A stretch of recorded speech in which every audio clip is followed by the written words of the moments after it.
Welcome to the Focused Fundraiser, where we discuss how to focus on the right fundraising practices, because doing more should not be the goal for our lives. Doing what matters most should be.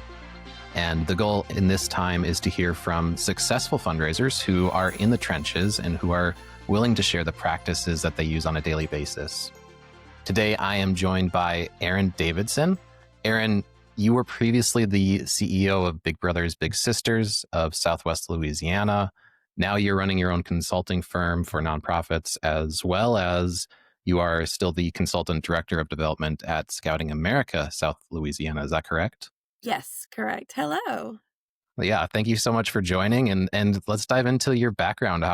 That's a lot of experience that you've got, and I know that you had stuff even before Big Brother Big Sister. But how did you get into the nonprofit sector? How did you get into fundraising, and what has led you to stay in all of this?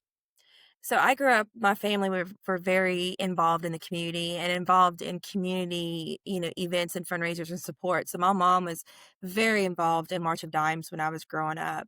And so I learned firsthand at, going from 2, 3, 4, 5 years old, attending fundraisers and helping mom stuff envelopes and whatever she may need. And I just saw the joy that she had and that everybody else around me had as a child. Learning about how to you know, work with the community, but also raise funds. And so growing up, I always thought, well, I would love to be a social worker.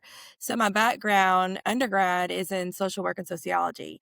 I love social systems and I love people and I love seeing how the connections work and everything like that. And so I just dove into social work, behavioral health social work, and then fell into grant writing at that time as a young adult. Was working for a nonprofit in New York City and they needed help with grant writing. And I was like, I love to write. And, let me take a dive at it. And so I learned, you know, on my own to write grants. And that opened the door for me and my thought process of, wow, there's funding everywhere for every type of vision and mission that is accessible via grant writing. And this was way before, grant writing software and the internet. This was like, really you had to call and write and go to meetings and things back then in the late 90s, early 2000s. And then fast forward to living here, I've worked in nonprofit world, I've worked in business for profit, I've worked in higher education, healthcare, and I keep falling back to the nonprofit space. And those of us who work in that space know we are not going to get rich. We're not going to have $1 million homes and luxury vacations. But what we are doing is leaving a footprint. And that's what I always tell everybody who I mentor or my colleagues who we get around the coffee table and hash out, the good, the bad, and the evil of nonprofit work. The major theme that we have together is we get to see in real time the difference that we're making as fundraisers for the future. And it's actually fun. I mean, some people who work in the for-profit world are like, "Oh, why do you say it's fun? You're always scrounging and you're scrappy and you're asking, ask." And I'm like, "Well, if I'm not going to ask, then somebody else is going to ask. So I'm going to Yeah. ask first." And but I'm also going to story tell and I'm going to show you as the donor why you need us as your partner in a way that, yes, we always need donors, we need investors, we need grants, we need private public partnerships, we need all of that good stuff that comes with fundraising. But we also need our donor to be connected in a way that they feel like they need to invest in our vision and mission. And that's where that story comes from of why and what and who and how. So I love the nonprofit space. Like I told you just a minute ago, right now I'm in fundraiser week. I have a major fundraiser in 48 hours. And right now you can ask me and I'm like, oh my gosh, why do I do this to myself? you know? Um, but it really energizes me as a fundraiser because I know Thursday night when our donors and community stakeholders walk into this event, that they are going to be able to leave everything outside that they've left in their life at that moment and come in and just be wrapped in a mission that I believe in and does really good work. So that's it in a nutshell. Yeah. So tell me a little bit about the transition. You talked about being a grant writer and then you were CEO. What was that transition like for you, going from kind of working your way up in the nonprofit space into more of a leadership role? Was there a big shift in focus for you of what you were trying to accomplish on a daily basis and how you were supporting your team? Yes. So I never mapped out my career. I was never one that was like, "Hey, this is Erin's top 10 career steps of the ladder and goals." I just gravitate, typical sociologist, I just gravitate to work that fulfills me, that I'm interested in, that is intriguing, challenging. I love that kind of work. And so but I always knew that I wanted to be a CEO or a leader in a nonprofit. I've always Mm. known that. I didn't know how I was going to get there, but I knew eventually that's probably where I'd end up. Well, in 2017, the position as CEO came open in Big Brothers Big Sisters of Southwest Louisiana, and it was a very, very small footprint, small organization. And I knew, wow, let me hone my craft. Let me get in here and do some good work because I believe in youth oriented missions.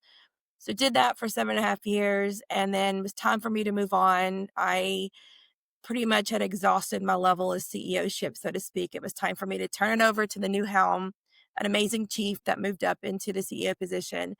And then my friend Mike called and said, "Hey, I really need to create a development department.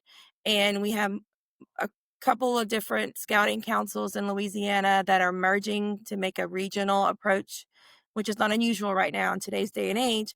And Yeah. he said, "But we don't have a development department. And you know how to do that. And you love how to do that. And you love everything about fundraising and donor development." He said, "Join us." And so I started in January, and I love our scouting mission. I'm Mm. from a family of Boy Scouts.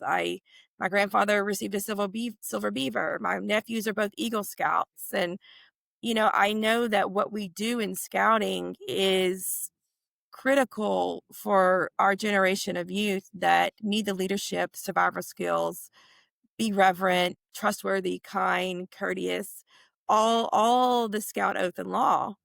And so to me, I have to be able to, as a fundraiser, connect personally with the mission somehow. Because then I have to, if I don't believe what I'm doing, then how can the donor believe what I'm doing and what we're doing? And so I believe that we should, one, connect with whatever vision and mission we're working with. And so going from grant writer and then getting my MBA, going different types of positions, I've been in HR and healthcare and higher education and recruiting, engagement, all of the good things that go with a CEO position if you look at the job description. So I fit all of those little bullets. What I didn't know is that what I thought I knew, I knew nothing how to be a CEO. What I did know is I always wanted to have my team be treated how I always wanted to be treated in the workplace: integrity, trust, compassion, transparency, hard conversations, championship, you know, mentoring them. Because I always said, if you leave my team, you're going to leave better than you entered the team. Because I want you to go to your next position, and I want your boss or your company to go, "Oh my gosh, like you are amazing. How did Erin let you go?" you know, because I always know that we evolve and we're in and out of our career and in and out of our life stages.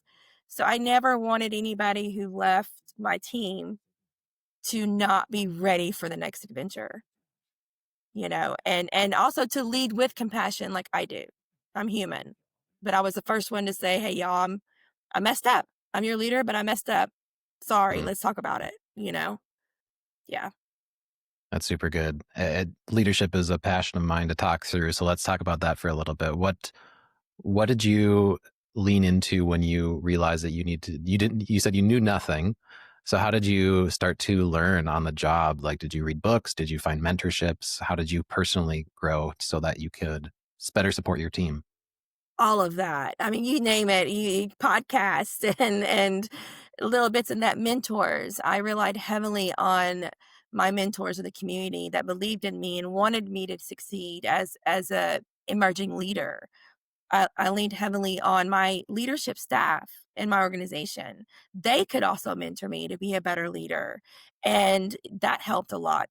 Ingrain those relationships of trust and belief that we're all aligned to meet a certain goal. I Hmm, also brought in a life coach and leadership coach for 2 years hmm, to help me see how I could be a better leader with my personality and with my unique traits and my life-giving talents. That's another thing is I tried to fit into a mold of a leadership that I thought it should look like, and I realized that doesn't feel comfortable. I'm not sitting in the seat right, you know? I mean, hmm, I I know I have it, and so bringing in Jay, Parsons, a really good friend of mine, to help me understand what my life-given talents are, then how can I cultivate them to be the best leader, friend, mom, wife, everything I could be, but not just personally, but in that professional role. We have to stop drawing lines between those 2 roles. We can coexist as people and leaders because I think that's what makes us better leaders is if we don't I don't put my Erin hat in the back seat when I get to my job. I'm Erin, the hat Erin hat's on, but then my leadership hat's on and they coexist. hmm. Because until I identified who Erin was as a leader, I couldn't be the best leader I could be. And leadership is it's a journey, not a destination. Nobody grows up and it's like, boom, I'm a leader, y'all. And then nobody ends their life like, boom, I'm a leader. I mean, we learn and we grow because we're human, and it's okay to make mistakes. As a leader, we we that's how we grow and get better. And so I still rely heavily on all kinds of information I can get to be a better leader because I'm now growing an emerging team. So I need to learn how to be a leader with a grassroots team and not an already established organizational team. So Sure. they're two different things, but I'm bringing in the skills I've learned along the way and I'm learning new ones. Yeah, that's very good advice as far as there are so many leadership books out there. There are the ones that I recommend, but they're the ones that resonate with me of servant leadership or extreme ownership. And that might fit some people and it might not fit others, or some might be extroverted and some might be introverted. You don't have to be one or the other to be a good leader. Mhm. There's so many different paths to leadership, and being able to learn on the job, you're going to learn so much more about how to lead well. So I love the mentorship too of getting outside opinion. One of the things that I always say is trust is built on truth and transparency. And so as a leader, you can't grow as a leader unless you're willing to be transparent with your own flaws and with your own mistakes, like you said earlier. And I love that. It's such good advice. So moving over to the fundraising part, you helped to grow Big Brothers Big Sisters. You're now helping grow Scouting America. You're running your own firm. Throughout all of that, what is one thing that you feel has held true in fundraising through all of these changes in these years? And what has been one thing that you've had to adapt as you grew these orgs in size and reach? One thing that is a universal theme with fundraising, and there's so many different negatives that come bouncing at this theme. The pandemic and disasters and economics and, the market value and all of that stuff. Yes, that's all the little arrows coming to hit you, left and right before you know what's happening. The main theme though is there are donors. Donors are giving money. We have the highest philanthropic community in the nation as far as nationally. Hmm, If you look at the trends, they're giving. There's a lot of money that's flowing in and out of nonprofit and mission work. What has changed is the intentionality of the donor. So before the pandemic, before we really started diving into the economics piece of fundraising, they were giving. They were giving because they wanted this or they had that or they had this connection or they were giving to various campaigns through their jobs or industries or what have you. They're still doing that, but they're more intentional about where their connection is with that vision and mission and how their dollars are being invested. And so if you have a donor who gave to youth and gave to, homeless and gave to animal shelters and gave to, schools, now they're looking at where their giving history is and saying, well, wait a minute, I identify more with these two instead of all of these six. So I'm going to streamline my giving and just give to these two or these three or this one. And that's knowing the donor and the trends, of the scape has changed, not the donor and the money has changed. So it's okay to know. Now, the biggest challenge for me, and I'm not going to say it's because I'm a Gen X, but maybe because I'm a Gen X, is the fast moving technology and mobility of donors. I mean, that has been that shift. And right now we have what, 7 generations or 6 generations of donors in our country, which is the Mm. largest donor map we've ever had. And so you've got boomer who wants the letter. They want the year-end letter. They want it written down. They want you to connect via phone, maybe text now. They're getting tech savvy. But the emails or the actual buy a stamp and mail the letter to the boomer because that's how they identify what they're giving. But then you've got my generation that is on that cusp of, yeah, we still like stuff in the mail because it makes us feel good, especially if it's a birthday discount or something. But we also don't have enough time in our life right now. So we're going to mobile, we're going to text to give, we're looking at emails and on our phones. It's not the computer anymore, it's the tablet in your hand. Then we've got the younger generations that are all mobile. I mean, they're streaming. They don't have cable TV. So where can we hit the donors on the streaming platforms? Not your typical cable. Those generations aren't reading the newspaper. They're digital. They're not buying magazines. They're digital. So we have 6 generations that we've got to navigate through as a fundraiser. Now, I'm not saying I know it all because I know nothing about this. I'm learning as I go, but I'm asking those questions of our donors. How do you want me to reach you?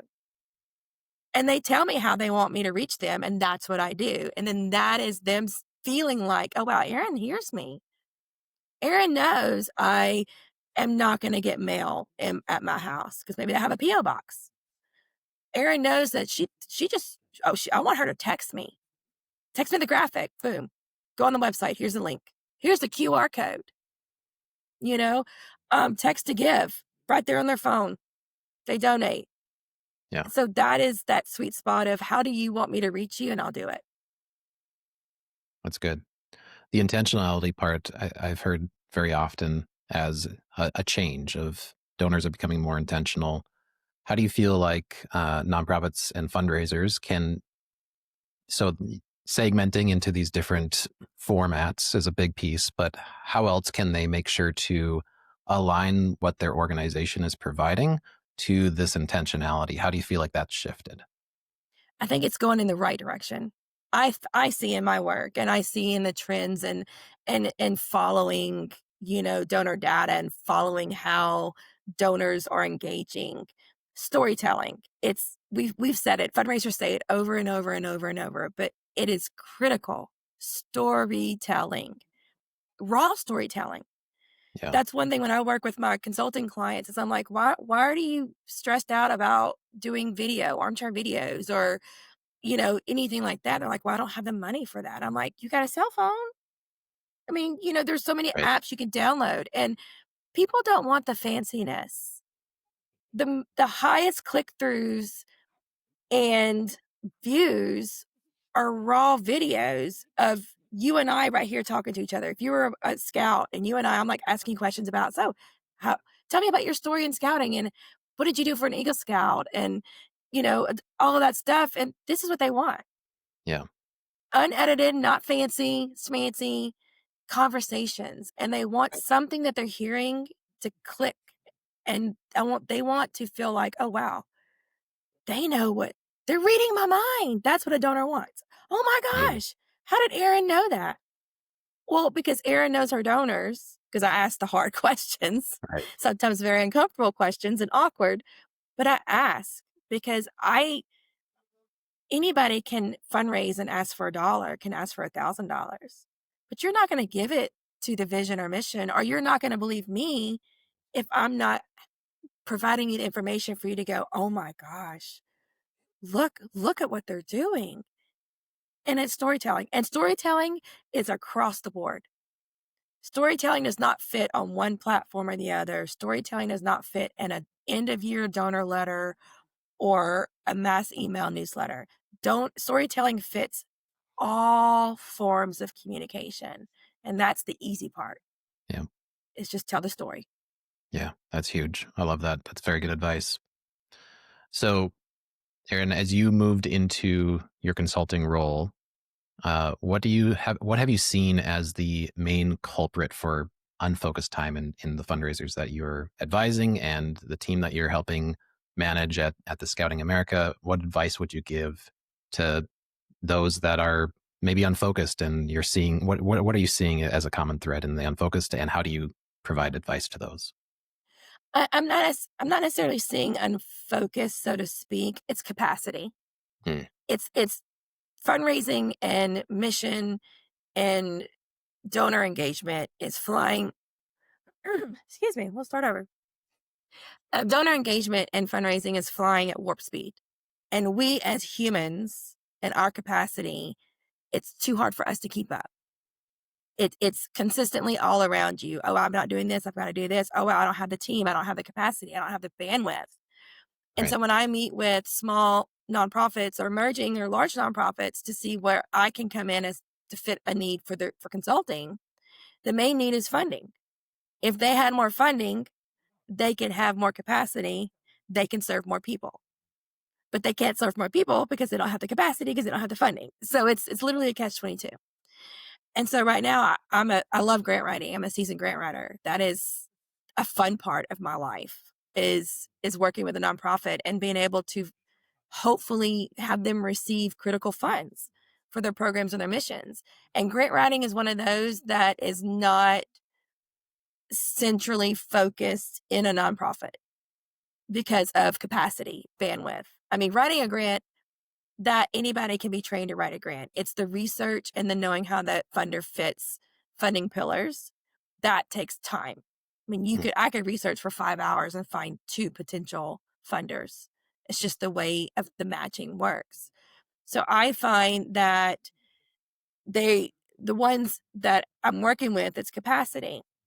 Some that are calling and asking for help about like it's so hard for me to focus in that focus realm of got to focus on the donor, but I got to focus on, the storytelling. I got to focus on the planning the event. I got to focus on everything else under the sun. And I said, well, what I tell them is, what are your top three priorities? Top three.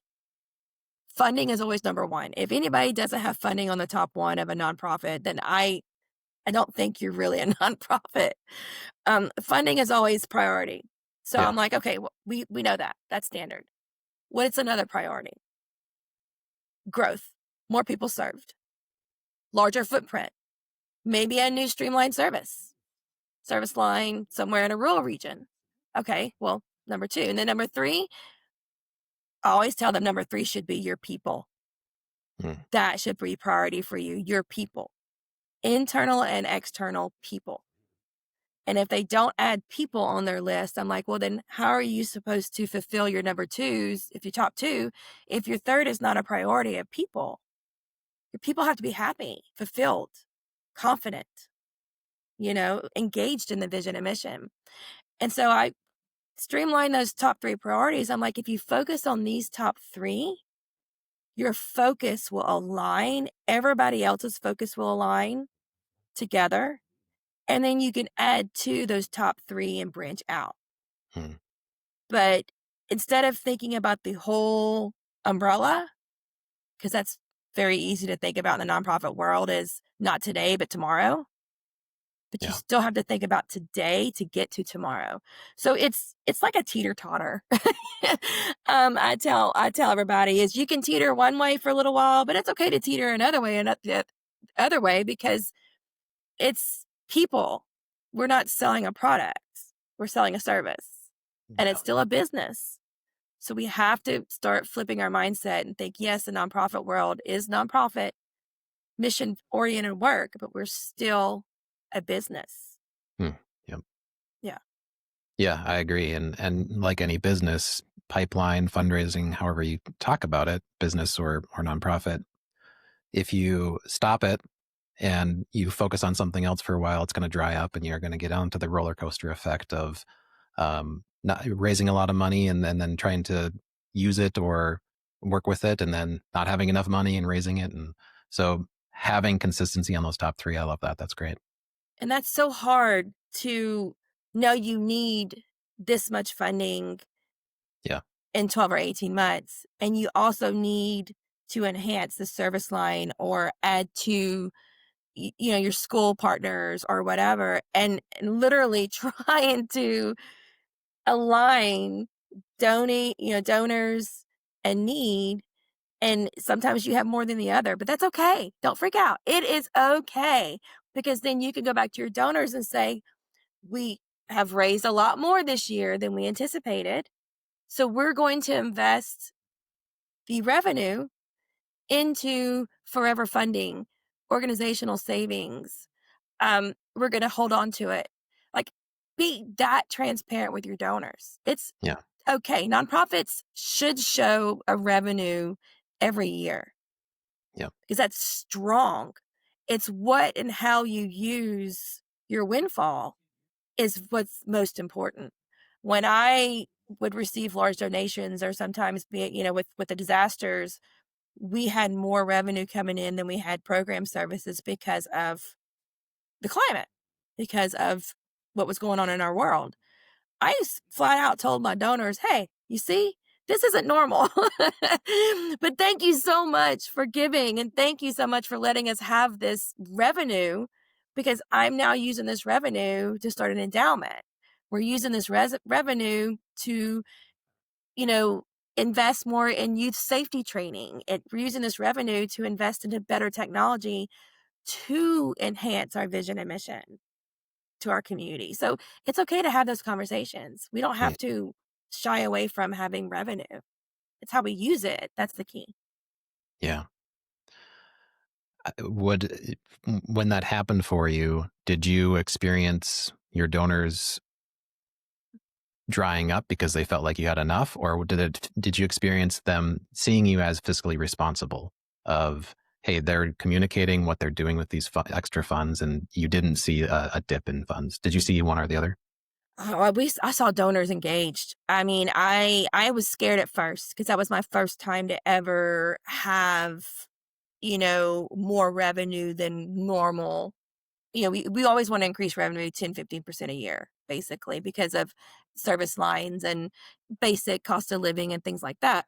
But, when I had over a 35% increase in revenue for 1 year, I literally at first was like, oh, whoa, what do I do? Like, oh my gosh, what is the climate?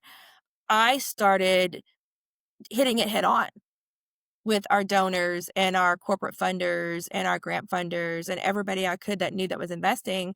I was very honest with them, but I also asked, do you mind doing some matching to get us here, Mm. to get us there, to whatever. And more, I would say 90%, 85, 90% of our donors at that time, and I'm still seeing it today with our donors, is that they embraced it, they loved it, and they supported it and wanted to add to, Mm. wanted to really get entrenched with a very strong, thriving organization. And so it is scary at first when you're like, oh my gosh, we're not supposed to we're not supposed to have this much revenue. We're not for profit. Like, what do we do? Like, we just reinvest it back. And it's okay to save it in a rainy day fund. You should always have a reserve fund, Yeah. at minimum of 6 months. And so that allowed me at the time to literally have a 12-month reserve fund to where Yeah. if everything stopped again, literally, I could operate for 12 months before we were gone. And so when I told my donors and partners that and stakeholders, they were like, wow, let me help you out. And it's just we're human. It's just being honest. It's a business transaction in a world that we shy away from that statement because of the Yeah. nonprofit charitable type history and stereotype, but it's a business transaction, and so honor it like that. Put it in your annual report. Let everybody know how amazing the community rallied around you, and this is what you're doing with the windfall. Because you may Mm. not have it the next year, and it's okay. Yeah. Yeah. That's super good. Well, Erin, we talked about leadership. We talked about fiscal responsibility. There's a lot of great stuff in here that we talked about. So thank you so much for giving your advice for free to fellow fundraisers. I love doing this because when I listen to others, that are sharing how they're crafting through life in the nonprofit space and how they're trying to achieve something not for them but for somebody else, that I learned so much. So I hope somebody listened and heard a nugget and was like, okay, now I feel better about myself because I've been thinking what Erin said, but I was scared to acknowledge that that's okay. Right. And it's okay because we live in a world that is so philanthropic that if you're not getting out there and trying to find it and trying to engage and build those relationships, trust me, somebody else like me is doing it. so so get in there and collaborate, ask the questions. We're all in this together. We're all fighting for the same dollar. It's okay for us to fight for the same dollar. It's okay. I'll champion you, you champion me. Trust me, I've done it many a times with other nonprofits. Good. And you're doing good Awesome. work. I follow y'all too. So y'all are doing Mm. amazing work. Well, thanks. Erin, thank you so much. And for those listening, I do hope that this conversation helps you and encourage you to simplify and to focus on those top three pieces and to lean into that ruthless elimination of doing more, because that's not the goal. Doing the right things is. So we do this Yeah. every week. So we will talk to you next week.